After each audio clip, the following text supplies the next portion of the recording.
Azir's a weird champion. He has all these minions going around, keep talking about orders. He is just one big McDonald's manager if I've ever seen one. So why would you play Mr. Happy Meal himself? Well, he's good at controlling where the enemy can and can't go, long range poke, good mobility especially for a mage, high impact ultimate, and one free meal during your shift. There are some cons, however. He is quite squishy, mana hungry, especially in the early game, hard to pick up in master, and I mean, like, minimum wage pay, But anyway, let's take a look at those abilities. His passive is tower defense. Azir can create a tower at the location of the destroyed tower. This tower has the same tower abilities as the original tower. However, this tower has degrading tower health, so the tower will lose its tower health over the time, and the tower will eventually go down. Also, your tower is less of a tower if you aren't in range of the tower. So make sure your tower is close to you, so your tower is actually a full tower. Woo! I think that's a new record!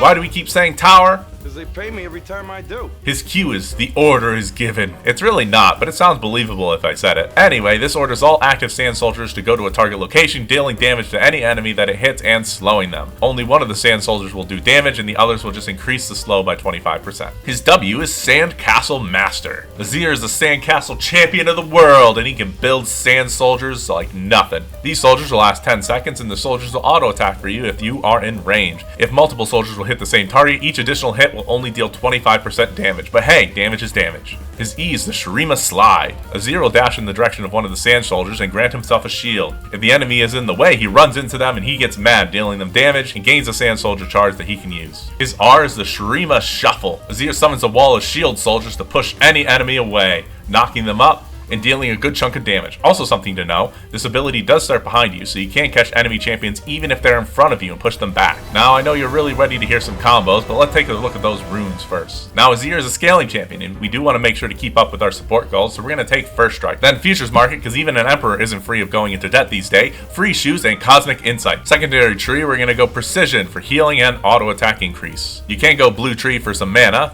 you do you. Then we're going to take Flash and Exhaust. Alright, now that we got that out of the way, let's take a look at those items. Now Azir doesn't build like any other champion in League, except AP Kai'Sa and AP Varus, which is really weird. Now I like to rush Nashor's Shoot for attack speed, AP, damage, and ability haste, which all synergizes with this kit. I like to get Boots next, Crown of the Showered Cream for survivability, and just take normal mage items after that. If you're liking this video so far, please like, comment, and subscribe. It really does help me keeping this channel going. Alright, now it's the moment you've been waiting for. Let's take a look at those combos and tips. So you are forced to start with your E, and generally you want to take Q next. This opens up the possibility for your simple poke combo. Usually this one is really just pretty simple. It's just WQ auto attack and then just zone out the enemy. Your soldier will be up for another 9 seconds after that combo, so if the enemy decides they want to walk back up in range, you can get another auto in. Now once that soldier's up, you can actually put another one next to them so that they have a big wall of damage that they'll have to take to walk up and farm their minions. Now generally you don't want to use these next combos without your ultimate for that full Shurima Shuffle, but the mobility it gives you when retreating is great. So when you do need to run away, you can activate a W for a sand soldier, E towards them, and then you hit your Q right as you get to the soldier and he will move forward, taking you with him. Now the range on your E is huge, so you can travel quite a distance with this combo. Now let's move on to those level 6 combos, which really just means we're going to add one extra step. Now that you have your ult, it can be a game changer. It can displace the enemy or cut the enemy team off. And if you do master the dash combo, it can take the enemy off guard because they might not expect how far you can engage. Now like I said earlier, your ult does start behind you, so just add this into your dash combo. W first, E forward, Q, and then ult backwards to push the enemy towards your team. And there you have it, the Shurima Shuffle. Now, as a support, you don't have to be too fancy with your ultimate ability. You can just use it to peel for your team if you don't want to be the engager. However, everyone wants to be a hero, and you know you want to do it, so take that chance if you have it. Now last up, if you know you're going to be going into a team fight, it's best to have your max soldiers up. That way you can have the most amount of damage. Not essential, but it can help. Alright, we did it! We're in the game, and we're going to take this dagger and these mixed drinks.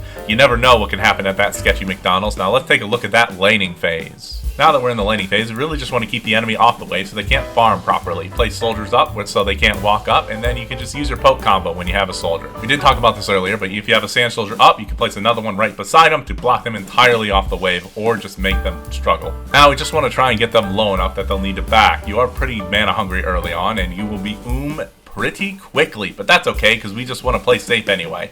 We scale, baby! Just make the most of your first strike gold so you can get those items under your manager belts. Now, something you don't want to do before you hit level 6 is use your dash combo forward unless you know you're going to get a kill. Because once you're in, you're in. But once you get the ultimate, the world's your oyster, and just do whatever you want. Now, maybe don't ult both full health enemies towards your ADC, but if they are a little low, then you might be able to do it. Obviously, the only exception for that is if you know you're going to get a gank. Now, once you get a kill, just impose your will on those minions. Take plates and take towers. Now, let's take a look at that mid-game. Now, even with your escape ability, it's best to play safe. So don't be alone and just try and stay with your ADC or another member of your team. Just make sure to keep the rift warded so you can stay away from those unwanted muggers and push the lanes the best you can. You can have an amazingly strong T-fight if you do it right, so you always want to be there when an objective is up. And not being dead is a good way to do that. Now, it's best to have some soldiers up to deter the enemy from at least walking up, and then you can engage. Well, you can be the engage, or you can do the follow-up, or you can just peel. It really depends on what your team wants or needs. But let's be honest, hitting the Shurima shuffle is very satisfying, so do that. If you're able to lock the enemy away from their team and you can get a pick, then that's great, because the objective will be yours. So don't try and save your ult for the biggest wombo in the world. 1 or 2 people is usually really good. We did it! We won the game, and if you enjoyed this, check out the Rolling Armadillo Sonic of the Rift. Talk to you later!